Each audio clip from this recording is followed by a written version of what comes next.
মাহি ওরে শুধু ক্যামেরা স্টিকটা ধরতে দিছি, ও এটা নাকি ওর জন্য বিরক্ত হয়ে গেছে, কি একটা অবস্থা। আর ইমন তো আছে শুধু মানে আমাকে নিয়ে টল করতেছে যে খালি ক্যামেরাটা লাগাইছে এটা নিয়ে কতক্ষণ পর টল করতেছে আর শুধু উল্টা পাল্টা বকতেছে আর আমরা শুধু হাসতেছি। এখন বাজতেছে ভোর 6টা আর আমরা যাচ্ছি হচ্ছে আজকে সোনাগাজী আদর্শ গ্রাম, যেটা রসের জন্য বিখ্যাত।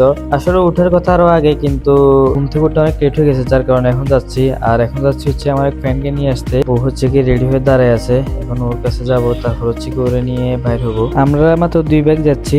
যে গত বছর আসলে আমরা যখন গেছিলাম তখন অনেকে ছিল, আর এখন অনেকে নাই, কারণ হচ্ছে কেউ বিদেশ চলে গেছে বা কেউ বাইরে চাকরি বাকরি করে। এই জন্য একদিন আমরা যাবো ভেবে যাওয়া হচ্ছে না, কারণ সকালে ঘুম থেকে উঠে আসলে অনেক কষ্ট। তারপর আজকে হঠাৎ বাইর হলাম, আর দেখতেই পারছেন চারিদিকে আস্তে আস্তে আলো দেখা যাচ্ছে, আর আমরা খুব দ্রুত যাচ্ছি। ঠিক মতো রস হয় কিনা জানি না, তার জন্য আমরা খুব দ্রুত যাচ্ছি।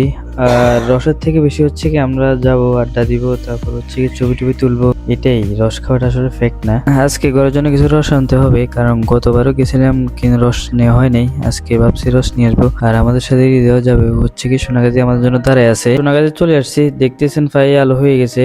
আর আগের দিনে না, আসলে হচ্ছে কি 4-5 বছর আগে মানুষ খুব তাড়াতাড়ি ঘুম থেকে উঠতো, নামাজ কলমা পড়তো, যার যার কাজে ব্যস্ত হয়ে যেত। কিন্তু বর্তমান জেনারেশনটা এত বাজে হয়ে গেছে, ধরেন আমরা আসলে ঘুমাই হচ্ছে 2টা-3টা বাজে, আর সকালে উঠবো কখন? আসলে অভ্যাসটা চেঞ্জ হয়ে গেছে হচ্ছে, বিশেষ করে 2018 সালে করোনার পর থেকে। এই জন্য আমাদের জীবনে বরকত নাই, আল্লাহর রহমত নাই।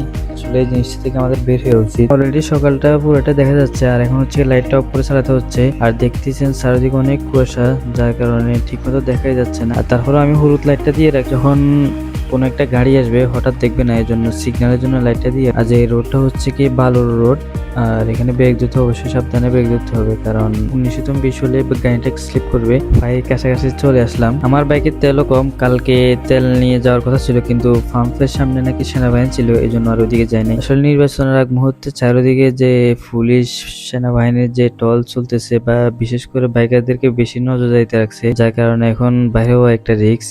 তারপরে যারা কাগজপত্র আছে সঙ্গে নিয়ে থাকবেন, আর যাদের কাগজপত্র নেই তারা তো আর কি বলবো, ওদের সামনে ফুটলে তো বাইক কট। এই জন্য একটু নির্বাচন পর্যন্ত সাবধানে বাইকটা চালানো উচিত। দেখি সামনে কোথাও খোলা তেল ফেলে নিয়ে নিতে হবে, কারণ যদি গাড়িটা হঠাৎ আটকে যায় তখন একটা বিপদে পড়ে যাবো। তারপরে 2জন আছে তো, তারপরে তেমন একটা ভয় লাগতেছে না, কারণ বাইকটা আটকেলেও আর একটা গাড়ি করে তেল নিয়ে আসা যাবে। কিন্তু একা কোথাও বাইরে হলে আসলে যে বাইকের তেলটা ঠিক মতো নেওয়া উচিত, না হয় কোথাও বিপদে পড়লে একটা সমস্যা, যে বাইকেরও কষ্ট এবং কি যে চারিদিকে পরিস্থিতিও খারাপ, যার কারণে বাইক ঠেলে নেওয়া বা ইয়ে করা অনেক ঝামেলার জন্য। দেখছেন আদর্শের দিকে ভিউটা দেখছেন, পুরা অন্ধকার হয়ে আছে কুয়াশায়, যদিও ক্যামেরায় খুব কম দেখা যাচ্ছে, আর বাস্তবে আরো পুরা অন্ধকার হয়ে আছে, কিছু দেখা যাচ্ছে না। এই জন্য আমি লাইটটা জ্বালিয়ে রাখছি, কারণ সামনে থেকে একটা বাইক আসলেও বা কোনো একটা গাড়ি আসলেও দেখা যাবে না। এখানে ভিউটা আসলে অসাধারণ, পুরোটা মনে হচ্ছে কি আমি মেঘের রাজ্যে হারিয়ে যাচ্ছি, এরকম একটা ওয়েদার।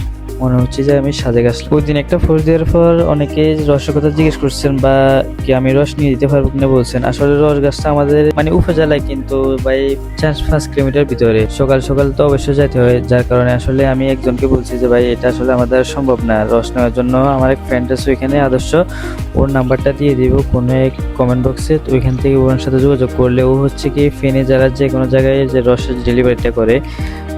আপনি যদি আদর্শ গিয়ে রস নেন তাহলে রেটটা একটু কম পড়বে, আর যদি ফেনে যারা বিভিন্ন জায়গা থেকে নেন তাহলে রসটার দাম একটু বেশি পড়বে, তাই ওর সাথে যোগাযোগ করতে পারেন। আপনারা এখানে আসলেও কাঁচা রস খাবেন না, কারণ হচ্ছে কাঁচা রসের মধ্যে অনেক বিষাক্ত পোকামাকড়, বিভিন্ন ধরনের পোকামাকড়, সাপ, এদের বিষাক্ত জিনিস থাকে, যার কারণে কাঁচা রস খেয়ে অনেক মানুষের আহত হয়েছে বা অনেকে মারাও গেছে, কোন কিছু আমরা দেখছি। যার কারণে আসলে কাঁচা রস খাওয়া ঠিক না, কারণ প্রত্যেক শরীরে অ্যান্টিবডি আলাদা অ্যান্টিবডি থাকে। বিষাক্ত জিনিস থাকলে ওটা হচ্ছে কি যখন আগুনে দেওয়া হয় ওইটা নষ্ট হয়ে যায়, আর যখন আপনি কাঁচা খাবেন তখন ওটা পুরোটা আপনার শরীরে যাবে। অত সবার শরীর তো আর এক না, সবাই আসলে কন্ট্রোল করতে পারে না, যার কারণে অনেক সমস্যা হয়ে যায়। দেখছেন এখানে অনেক খেজুর গাছ, আর আশেপাশে অনেক কুয়াশা, আর হচ্ছে এখানে 5-4টার দিকে ওনারা রস নামে ফেলে। এই যে ওনারা রস নামায় পাশে দাঁড়ায় আছে রস বিক্রি করার জন্য। এখানে অনেক মানুষ আছে, কারণ হচ্ছে এরিয়াটা অনেক বড়, তো আসলে কোন জায়গায় মানুষ আছে এটা বোঝা মুশকিল। আর হচ্ছে কেউ এক পাশে থাকে কেউ এক পাশে থাকে, এটা হচ্ছে বিশাল একটা বাগানের মতো, মানে এরিয়া পুরোটা। জায়গাটা সুন্দর, তাই আমরা দাঁড়ালাম কিছু ছবি তোলার জন্য। আর এখানে হচ্ছে কি হৃদয় ওর গার্লফ্রেন্ডের সলকেট দিছে, তাই আমাদের সবাইকে দিছে। আসলে প্রেম করলেও একটা মজা আছে, দেখেন কিছু খাইতে পারতেছি, আজকে কেউ নেই বলে।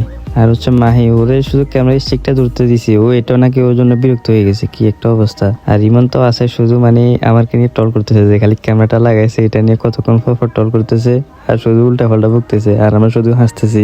এরপর আমরা সামনে আবার রওনা দিলাম, আর একটু পর দেখতেছি আমাদের বন্ধু শোভন আসছে। আসলে ওকে আমি বলে আসিনি, ও এটার জন্য রাগ করতেছে, বলতেছে তুই এখন আসি আমাকে কল ধরো, তুই আগে কেন বলিস নাই, এটা বলতেছে। তারপর আমি বলছি ভাই আসলে হঠাৎ করে আসছি তো এই জন্য বলা হয় না, তুই তখন ওখানে গিয়ে কল দিচ্ছে, ও ঘুম থেকে ঘুরে আসছে। আমরা আর একটু সামনে গেলাম, আর তখন প্রায় সূর্যটা হালকা হালকা উঠতেছে, যার কারণে ভিউটা অনেক সুন্দর আসতেছে। কুয়াশার মধ্যে হালকা লাল লাল হওয়ার কারণে একটা সুন্দর একটা ভিউ আসতেছে। আর আশেপাশে পুরোটা হচ্ছে কি রসের বাগান। আর এই যে সামনে কিছু বাইকের বাইরে আসছে, ওনারা হয়তো দূর দূরান্ত থেকে আসছে, কেউ আসছে রস নিতে, কেউ আসছে ঘুরতে। আর এই দেখেন এখানে হচ্ছে রস বিক্রি করতেছে। দেখছেন আল্লাহর কি একটা রহমতে, ছোট ছোট গাছ থেকে এক ফুটা করে রস জমা হয়ে রসে হাড়িতে থাকে। গাছগুলো থেকে খুব ভালো লাগছে, ছোট ছোট, কিন্তু আল্লাহর একটা নিয়ামত। সবাই যা যার মতো ব্যস্ত, কেউ ছবি তুলতেছে, কেউ বয়স দিচ্ছে, কেউ ভিডিও করতেছে। গাছ থেকে রস সংগ্রহ করে দেখেন এখানে বোতলের ভিতর রাখছে মানুষজন নেওয়ার জন্য। আর এখানে অনেক মানুষ আছে, অনেকে রস নিতে আসে। আর আমার জন্য রসগুলো নিয়ে বাইকের এখানে রাখছে, যেগুলো আমি বাসায় নিব। রস নেওয়া শেষ, তারপর আমরা একটু চা খেলাম। দেখুন এখানে চায়ের দোকানটা অনেক ছোট কিন্তু অনেক সুন্দর লাগছে আমার কাছে। চা দোকানটার পাশে সুন্দর একটা বাগান, দুই পাশে সারিবদ্ধ ভাবে খেজুর গাছ, তারপর মাঝখান দিয়ে যাওয়ার সুন্দর রাস্তা আছে। চারপাশে কুয়াশা অন্ধকার রয়েছে, তার মধ্যে সুন্দর খেজুরের গুড়া, খুব সুন্দর একটা আবহাওয়া, দেখে খুব ভালো লাগলো। এই সুন্দর একটা পরিবেশে আমরা অনেকক্ষণ থাকলাম, ছবি টবি তুললাম, তারপর আবার আমরা রওনা দিয়ে দিলাম। ধন্যবাদ সবাইকে। জানি না ভিডিওটা কেমন হয়েছে, ভিডিওর মধ্যে ভুল ত্রুটিগুলো হলে আপনারা জানাবেন, তাহলে আমি ভিডিওটা ওইভাবে তৈরি করবো। তো ঠিক আছে, দেখা হচ্ছে নতুন কোনো ভিডিওতে নতুন কোনো সঙ্গে নিয়ে। সে পর্যন্ত সঙ্গে থাকুন, ভালো থাকুন।